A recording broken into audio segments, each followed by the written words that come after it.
میکنه. کسی زن تامین نمیکنه آدمی بیرحمه. کسی به فرزندها خرید نمیکند و هم آدمی بیرحمه.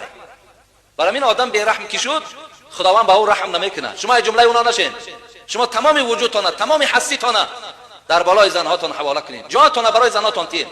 این اسلام دادر عزیز، این دینه که شما را تاکید میکند و عاشرهن بالمعروف. خدا میگه اینا شما با زنها زندگی خوب، زندگی نیک و همیشه نفقه ایشان باید که رسانید. شما ننگ داشته باشید، ناموس داشته باشید که وقتی زنی تو از خانه تو برای روا خانه شون نگوید آخه چیزی در خانه نیست خوردنی، نه لباسم تامینه، نه شکمی سر داریم. مقصد دیگه وقتی از پشت تو شکایت میکند همین آدم این ناموسا را مردنش بهتر است. در عرب ها یک مسئله، عرب ها را ببینید میگد مرد اگر در خانه میرد اون نامرده. مرد میگه باید در کوچه میرد، مرد باید در بیرون جانب حقیقت میگن. مراد یعنی بیرون از خانه باشد، همیشه پایبند مشغولیت باشد، کار